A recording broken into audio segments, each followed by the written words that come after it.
किसी को दौलत, किसी को शोहरत दिखाई देती है। मुझे मेरे बाप की मोहब्बत दिखाई देती है। और पापा, आपके चेहरे की झुर्रियाँ झुर्रियाँ नहीं लगती, इसकी हर लकीर में मुझे जन्नत दिखाई देती है। आज मैं आपको एक बाप और बेटे के बीच जो फीलिंग्स होती है ना, वो बताने जा रही हूँ। इसे सुनकर आपकी आंखें नम तो जरूर हो ही जाएंगी।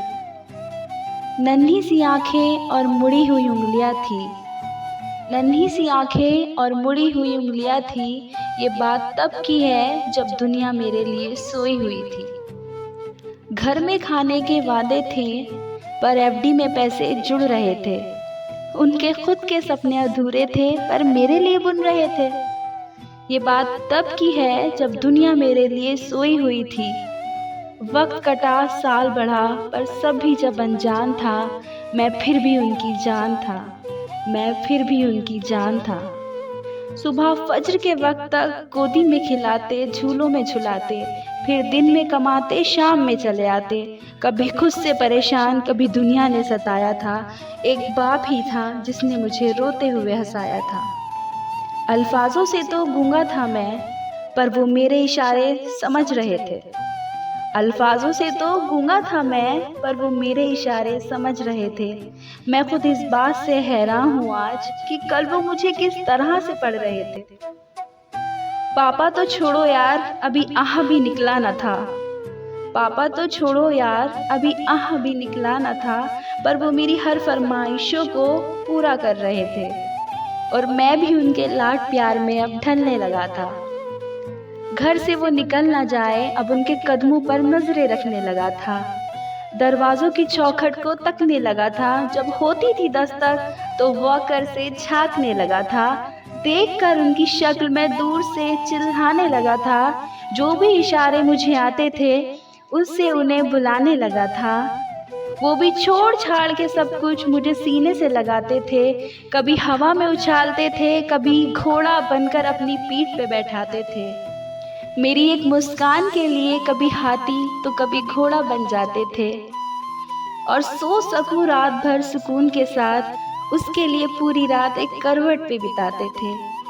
पर वो बचपन शायद अब सो चुका था, और मैं जवानी की दहलीज में कदम रखने ही लगा था। उसकी कुर्बानियों को उसका फर्ज समझने लगा था। चाहे वो फिर खुद बिना पंखे के सोना हो, या मुझे हवा में सुलाना, या फिर खुद को वो पुराने कपड़े पहनना और मुझे नए पहनाना, या तपते हुए बुखार में वो ठंडे माथे पे रखी हुई पट्टी हो, या मेरी हर जिद के आगे झुक जाना हो। वो बचपन था, वो गुजर गया। वो रिश्ता था, वो सिकुड़ गया। और मैं उस कुर्बानी को, बोझ को उठा नहीं पाया। और मैं उस कुर्बानी के बोझ को उठा नहीं पाया, इसलिए वो शहर में कहीं दूर छोड़ आया। नया शहर था, नए शहर की हवा मुझ पे चढ़ने लगी थी। अपने बाप की हर नसीहत मुझे एक बचपना लगने लगी थी।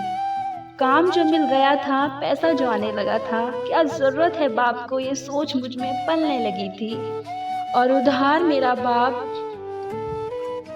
सबसे करने लगा था, और वो वहाँ पे बेचैन था मेरी याद में कि कुछ रोज तो घर आजा बेटा, बस यही थी उसकी फरियाद में। और मैं उससे हिसाब लेने लगा था, जो दुनिया का कर्जदार बन चुका था।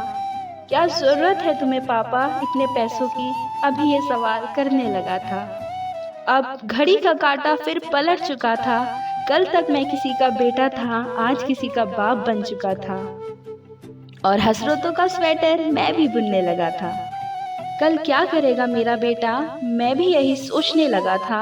अब दुनिया में ना उससे कोई आगे था, ना कोई अपना था, सब पराया था। बस वही एक सपना था।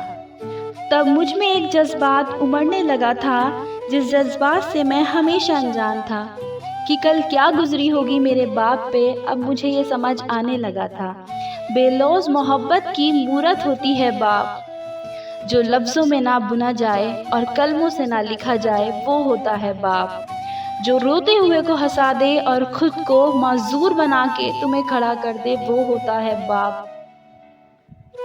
और ये मैसेज आप सबके लिए है कि एक रोज तुम्हें एहसास जरूर होगा कि एक रोज़ तुम्हें एहसास ज़रूर होगा कि मसरूफ़ तुम थे, उम्र दराज वो होगा जिसकी उंगली का सहारा पकड़कर चला करते थे, जिसकी उंगली का सहारा कर चला करते थे, आज वही छड़ी का तलबगार होगा। और जिसके सदक़े में जी रहे हो आज, कल वो ना रहे तो क्या होगा। पर अभी वक्त बचा है कुछ तुम्हारे पास, तब तक जब तक बाप का साया तुम्हारे साथ होगा।